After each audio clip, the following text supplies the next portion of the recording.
Assalamualaikum warahmatullahi wabarakatuh. Well, hello guys. How you doing? I hope you're doing great. I hope you stay in a good and healthy condition.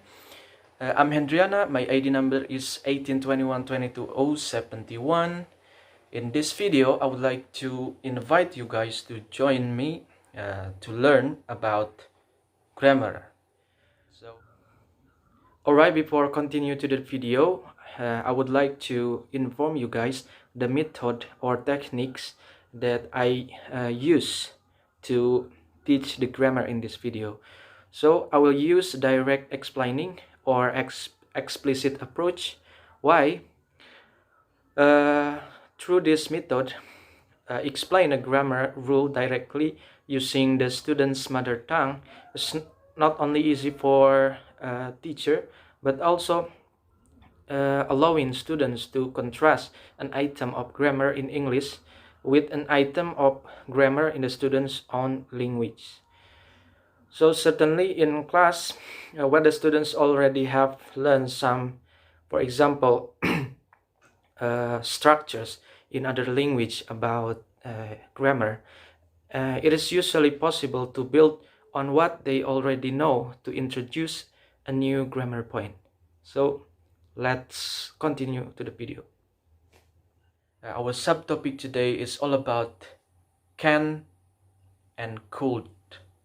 Ya, what is can and could? Jadi topik kita sekarang adalah penggunaan can dan could. Kapan sih penggunaan yang tepat dan can dan could? Yuk langsung saja ke materialnya ya. Kita tentu tahu ya bahwa meaning atau arti dari can dan could itu sama ya. Indicates that kita bisa melakukan sesuatu atau kita sanggup melakukan sesuatu. Dan mungkin kalian sudah tahu can itu untuk present dan could merupakan bentuk past dari can. Dan kita harus menggunakan could itu saat past tense saja ya. Tetapi tidak seperti itu guys. Can dan could itu juga memiliki konteks penggunaan. Konteksnya apa saja sih? Ayo kita lihat gambar yang satu ini. Alright guys, so let's take a look to the pictures. We have can and could. Nah, jadi can and could ini termasuk ke dalam modal verbs ya. Kita akan lebih fokus dulu ke can terlebih dahulu ya, lalu ke could. Bagaimana sih konteks penggunaan dari can ini? Yuk mulai saja yang pertama, general ability presence ya. Jadi can ini bisa kita ungkapkan atau ekspresikan ketika kita ingin memberitahukan bahwa kebisaan kita atau kesanggupan kita sekarang ya. Contoh kalimatnya, I can speak English. Saya bisa berbicara bahasa Inggris. Or I can sing nicely. Saya bisa bernyanyi dengan baik ya. Seperti itu. Selanjutnya, ask for permission. Informal. Jadi untuk meminta permisi atau izin ya, misalnya kepada teman atau informal ya. Contoh kalimatnya, can I borrow your pen please? Bisakah saya meminjam pensil Anda? Nah, seperti itu contohnya. Selanjutnya to request something atau untuk meminta sesuatu kepada teman atau kepada siapa saja ya. Contoh kalimatnya, can you help me please? Or can you make me a cup of coffee? Bisakah kamu membantu saya? Bisakah kamu membuatkan saya secangkir kopi? Misalnya seperti itulah.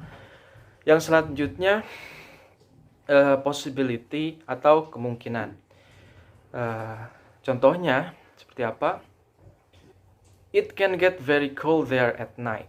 Jadi itu bisa saja akan sangat dingin ketika di malam hari. Kemungkinannya ya, possibility. Selanjutnya offer to help someone atau menawarkan bantuan kepada seseorang. Contohnya, can I carry your bags for you? Or can I help you to wiping the floor and so on. Nah, guys, kita harus memperhatikan verb can ini ketika terdapat dalam interrogative sentence ya, atau kalimat tanya. Kita harus memperhatikan di sini bahwa can di sini harus diletakkan di pertama ya, kata pertama sebelum subjek. Jadi verb can dulu baru subjek. Contohnya kita lihat di ask for permission, can I borrow your pen please? Nah, jadi can-nya itu di depan, lalu dilanjutkan dengan subjek I ya. Can I borrow bla bla bla. Or can you help me bla bla bla. Can I carry your bags bla bla bla ya. Dan yang terakhir untuk can, untuk penggunaan can yaitu cannot or can or not allowed, atau tidak mengizinkan, tidak diizinkan. Jadi cannot ini atau can ini merupakan kebalikan dari can ya, atau biasa kalian sebut negatif ya, atau lawan kata dari can. Kita bisa menambahkan not di belakangnya, atau kita bisa menyingkatnya dengan can lalu stress lalu t ya, or can't.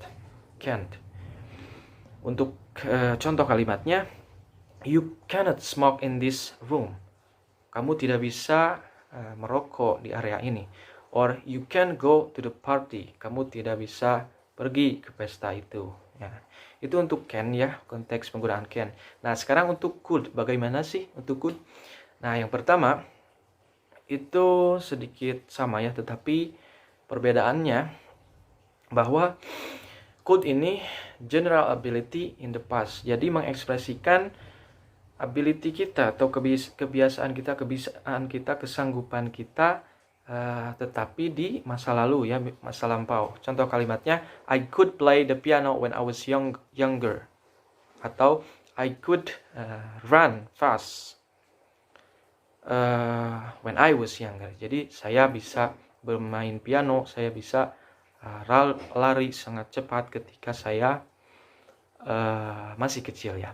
Untuk yang nomor 2, ask for permission, more polite. Nah, jadi guys, ternyata could ini juga tidak hanya bisa kita gunakan untuk mengindikasikan masa lalu atau past tense, tetapi could ini bisa kita gunakan untuk mengekspresikan atau meminta permisi atau meminta izin untuk lebih sopan ya, terutama kepada orang yang baru kita kenal, kepada orang yang lebih tua dari kita. Contoh kalimatnya, could I use your bathroom please? Bisakah saya menggunakan toilet Anda misalnya? More polite ya. Yang selanjutnya, to request something more polite, untuk meminta sesuatu tetapi lebih sopan. Could you pass me the salt please? Bisakah kamu memberikan saya garam itu misalnya. Jadi could ini bisa digunakan sekarang ya, karena konteksnya berbeda ya, untuk lebih polite ya. Selanjutnya, possibility in the past ya, atau kemungkinan di masa lalu. Kita harus memperhatikan rumusnya. Jadi untuk kemungkinan di masa lalu ini, yang pertama could, lalu ditambah have, lalu past participle atau verb 3 ya. Contoh kalimatnya, what, you could have broken your leg. Artinya apa? Kamu bisa saja mematahkan kakimu atau merusak kakimu.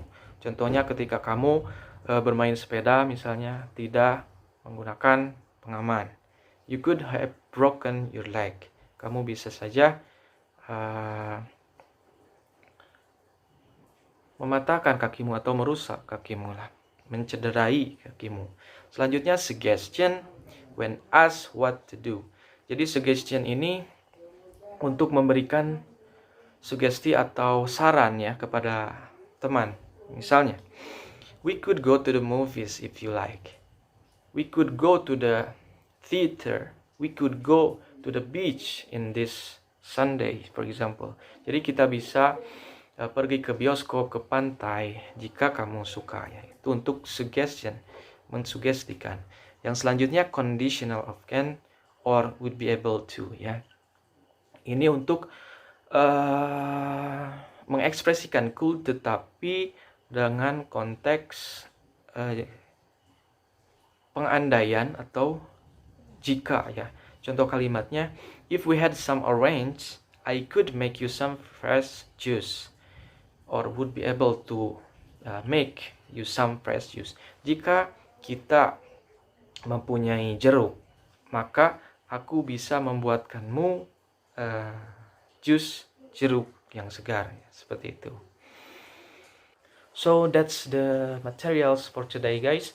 Hope you guys can understand it, and don't forget to do your exercise, making your own sentences using can and could verb in a different context that we have analyzed it before. Yeah.